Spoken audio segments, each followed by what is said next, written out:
It was the worst unrest Kazakhstan has seen since independence. Mass protests have now been quelled with the help of Russian troops.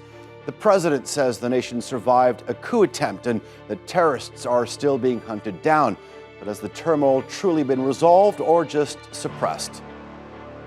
I'm Adi Janayanar, and today's newsmaker is the uneasy calm in Kazakhstan.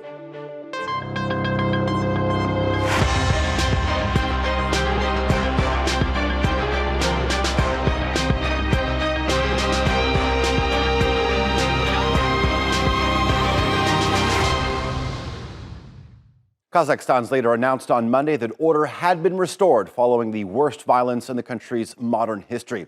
Unrest has been incredibly rare in the oil-rich Central Asian nation since it gained independence with the collapse of the Soviet Union 3 decades ago. President Kassym-Jomart Tokayev says counter-terrorism operations are continuing almost 1 week after a sharp rise in fuel prices, which triggered protests on an unprecedented scale. Demonstrators were also calling for political reform and an end to corruption and inequality. In response, the president sacked the government, declared a state of emergency, and authorized lethal force so that security forces could open fire on protesters without warning. Things turned violent, and the former capital and largest city of Almaty soon became the scene of widespread damage, with many cars and buildings burnt and shops looted. A group of armed militants who were waiting in the wings joined the action. The main goal became obvious: the undermining of the constitutional order, the destruction of the institutions of government, the seizure of power. We are talking about an attempted coup d'etat. We prevented dangerous threats for the country's security. As part of the counter-terrorist mission, we are trying to identify people who committed those crimes. We detained around 8,000 people, and law enforcement officers and special departments are checking their involvement in terrorist acts, murders, looting, and other crimes. State media has reported that 164 people had been killed, although the Kazakh government is yet to confirm that number. 16 of those are believed to be members of the country's security forces. And, as you just heard there from President Tokayev, around 8,000 people have been detained on charges related to violence, murder, and robbery. While most of the official rhetoric has been focused on an alleged foreign threat, there's also been a power struggle within the ranks of the country's elite. Karim Masimov, the head of the intelligence agency, who was also a former prime minister, was sacked last week. He was then arrested on Sunday on suspicion of treason. It's raised the specter that the president is going after loyalists of the former president, Nursultan Nazarbayev. And Nazarbayev himself was also removed as head of the country's powerful Security Council, although he says he stepped down voluntarily. We'll never know whether Kazakh security forces could have gotten the unrest under control on their own. When the situation was rapidly deteriorating last Wednesday night and Almaty airport was overrun, the Kazakh president called for a Russian-led NATO-like alliance to intervene. He invoked a mutual defense clause of the CSTO, the Collective Security Treaty Organization. Russian boots were on the ground the next day. The soldiers were assigned to protect government infrastructure and restore order. President Vladimir Putin, speaking at Monday's CSTO video summit, says Russia succeeded in preventing a revolt and added Moscow will never allow coups or revolutions in the region. We are witnessing international terrorist aggression. Where did these groups of armed people come from, who have undergone training in foreign centers and clearly have experience of combat actions? We understand that the events in Kazakhstan are not the first and far from the last attempts to interfere from the outside in the internal affair of our states. We will not let anyone destabilize this situation at our home and implement so-called color revolution scenarios. After fulfilling their functions, the whole CSTO contingent will certainly be withdrawn from Kazakhstan. It's clearly a boon for Putin, who has extended and wielded Russian influence in a former Soviet republic and a member of the Commonwealth of Independent States. The apparent diplomatic win couldn't have come at a better time for the Kremlin. Russian officials have been meeting U.S. counterparts in Geneva, where the conflict in eastern Ukraine is at the top of the agenda.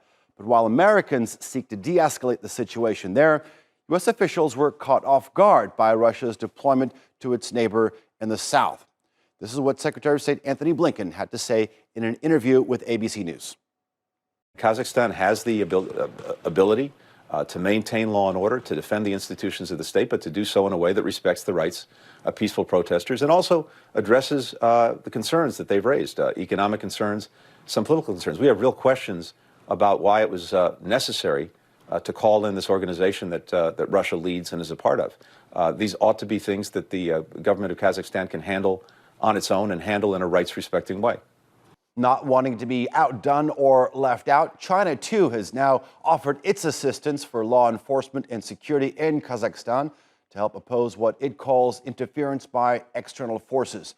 So how are Kazakhstan's neighbors likely to shape events to come? To discuss that and more, I'm joined now from Moscow by Andrei Fedorov. He's Russia's former deputy foreign minister and a member of President Putin's advisory team. From Prague, we have Bruce Pannier. He's a correspondent over at Radio Free Europe, specializing in Central Asia.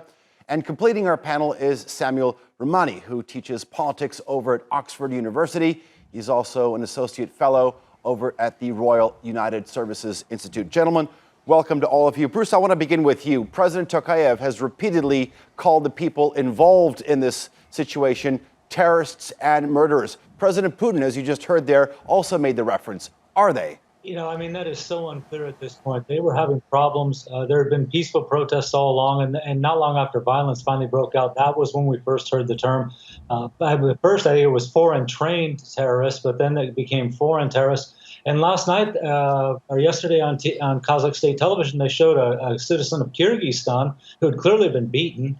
And he confessed to having come over there to help cause trouble. And then it turned out that he had nothing to do with it at all. And he was actually a musician who was in town for a concert. So I think any testimony coming from alleged terrorists in the future has got to be viewed with great suspicion. Samuel, I want to bring you in the conversation. Mr. Tokayev, when he took office 3 years ago, he had pledged to turn the autocracy into, quote unquote, a listening country. How does ordering government security forces to fire on their people, to shoot and kill, qualify as that? Well, it certainly doesn't qualify as that. It's important to keep in mind that the protests that we're seeing in Kazakhstan are nothing new. In 2020 and 2021, Kazakhstan had the most demonstrations of any Central Asian country, even ahead of Kyrgyzstan, which has long been a hotbed for unrest with their revolutions in 2005 and 2010. So what we're seeing happen now with Tokayev's conduct is a reversion back to the Nazarbayev era, when there was a massacre in Zhanaozen, which is the same city where the protests began this time around over fuel subsidies. So it's really a return to the past, not a look forward. Okay. Andrei, let's bring you in the conversation. Mr. Tokayev said that we're talking about an attempted coup. Is it that? I cannot name it a coup attempt, but it's a result of serious contradictions between Kazakh elites.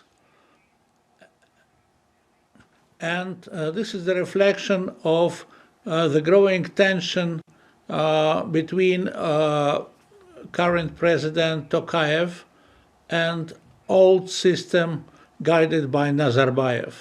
Okay, we'll get to the internal struggle in just a bit, but the biggest... I'm sorry, Andrei, go ahead. Yeah, the question how to define terrorism.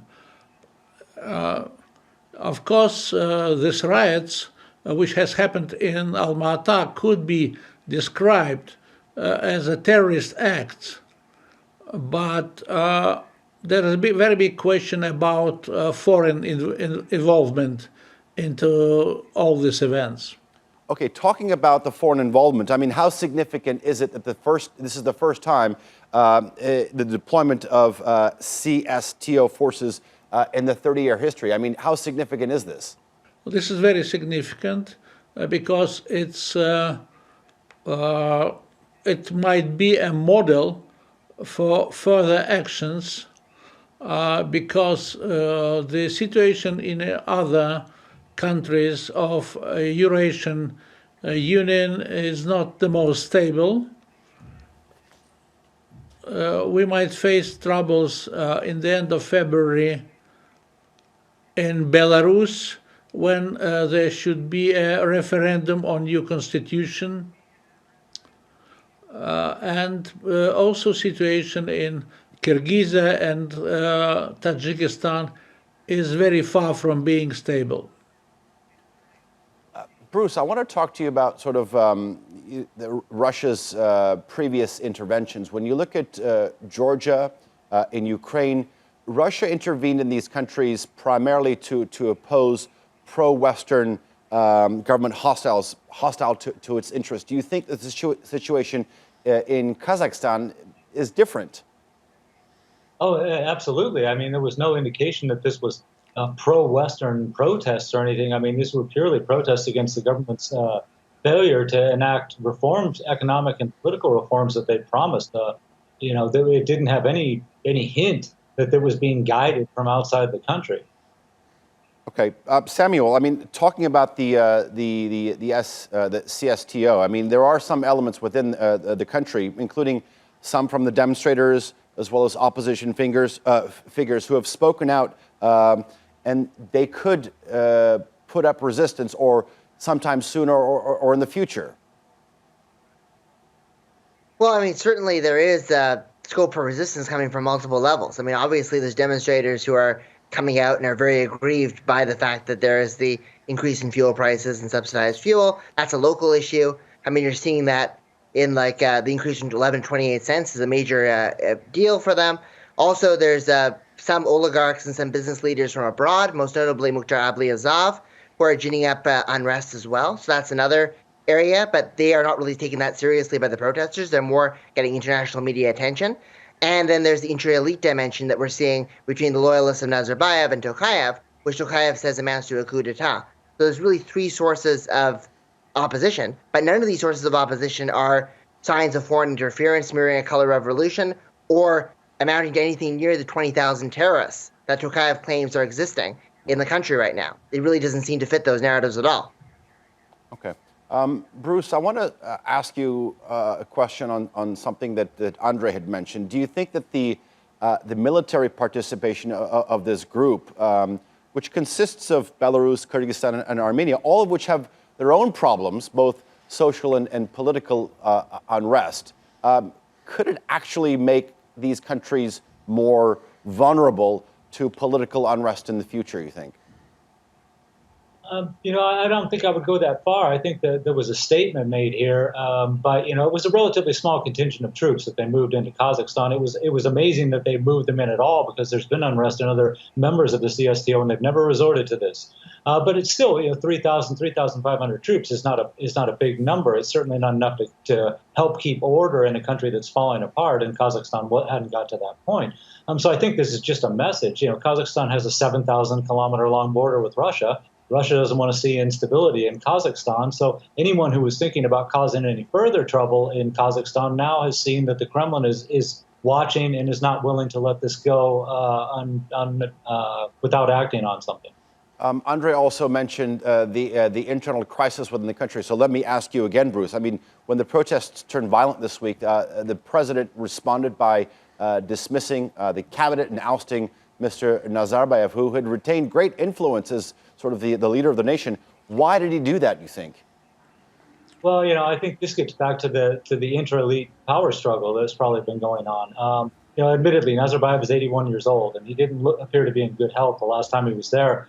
Clearly there was some people in the government who were nervous about their own futures and what it was going to be like under Tokayev, or maybe it was from the other side that they were worried that they were being moved against, and they needed to do something about it. But it seems to really be this fighting in the government that took precedent over what had been protests before that, just peaceful protests. Okay. Andrei, let me ask you, I mean, some analysts would say that President Tokayev has become a truly authoritarian leader, projecting power that he simply does not have. I mean, if you have to rely on power from Russia, how powerful are you?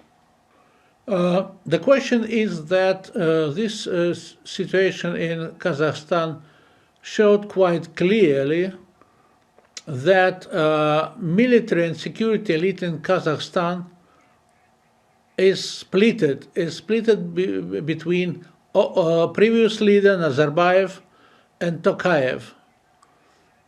And in this situation, outside force, first of all, Russia, is the only possibility for Tokayev to conduct his own hard line.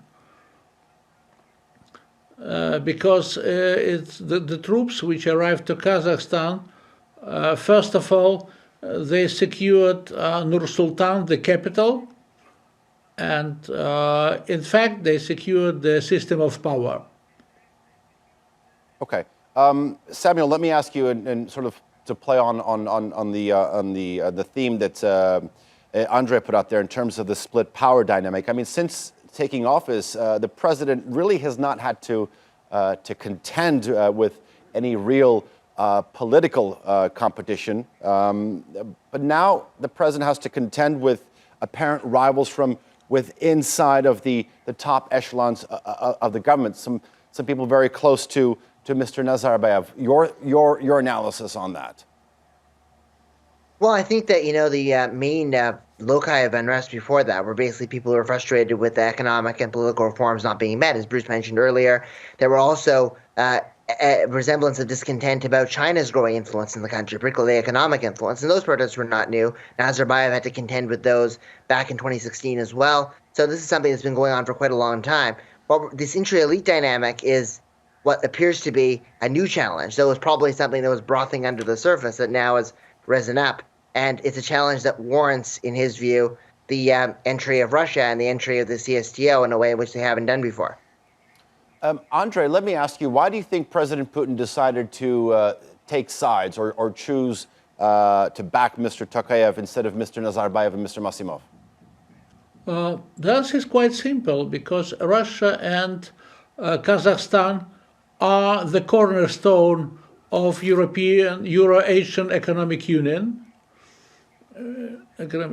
And this means that if there will be troubles in Kazakhstan, the whole conception of Putin to rearrange post-Soviet territory will simply fail.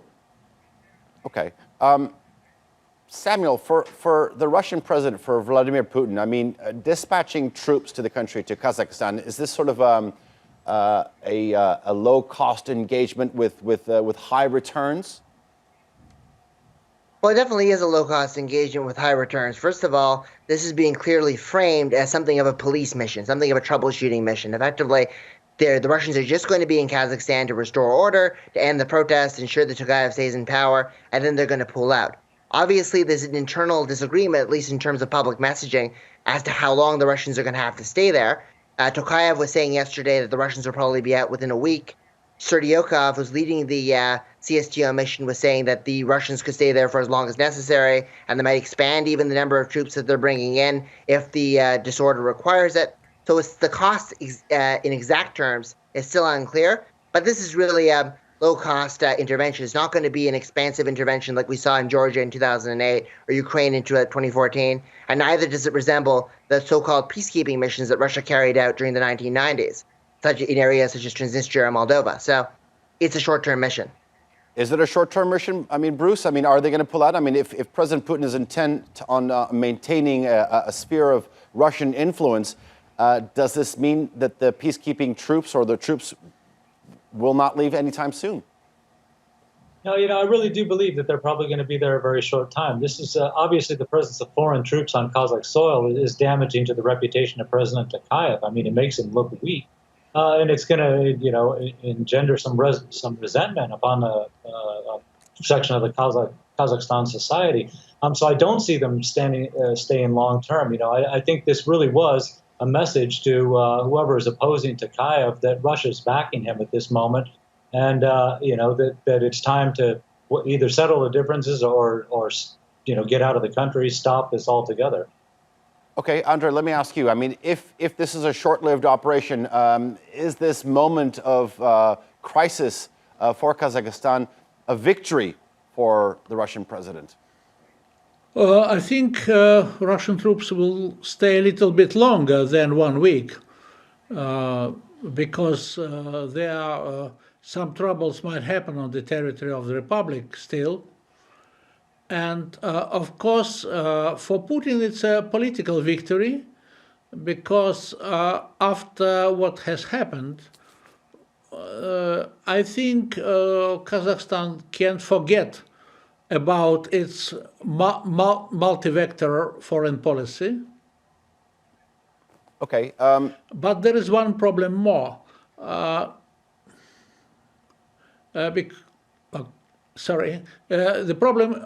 problem is that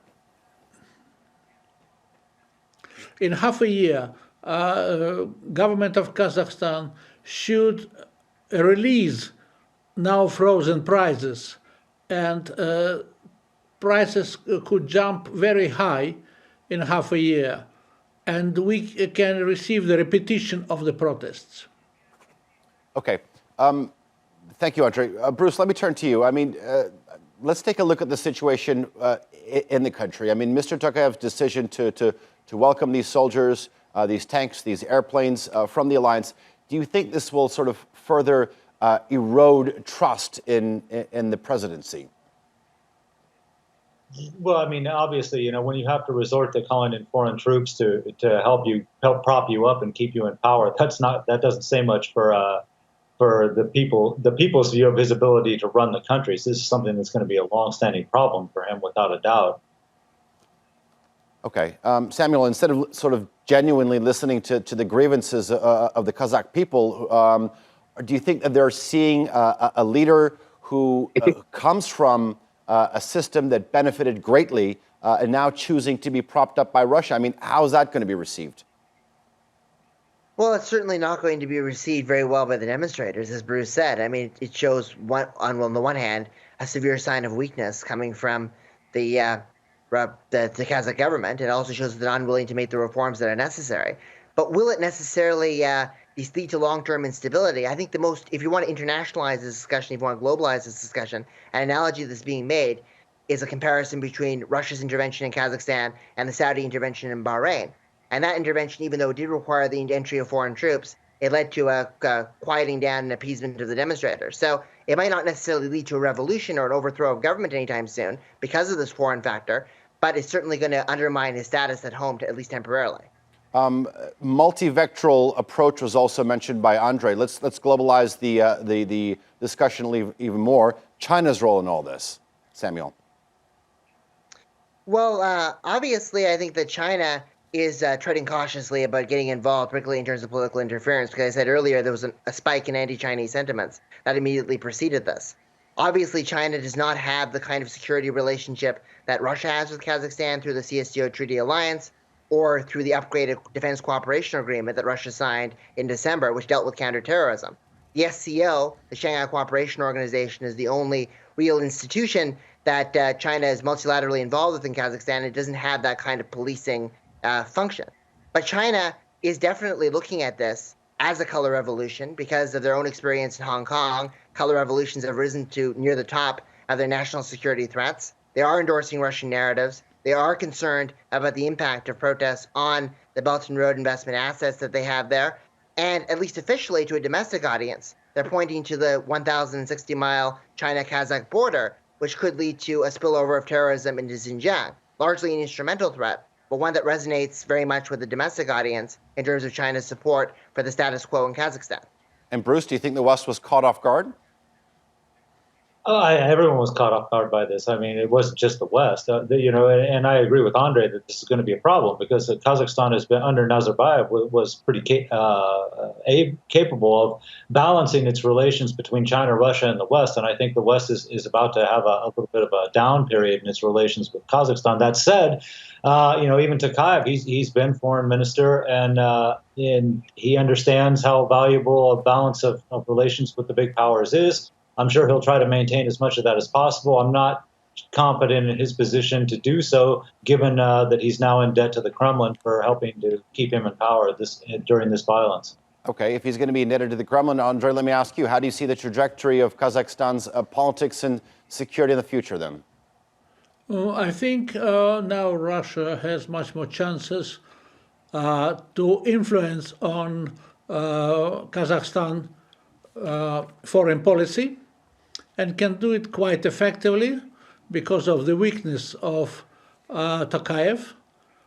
As well, Russia will cooperate with China on Kazakhstan issue because for China, Kazakhstan is very important as a transit country for Silk Road projects. As well, there are huge investments from China in Kazakhstan.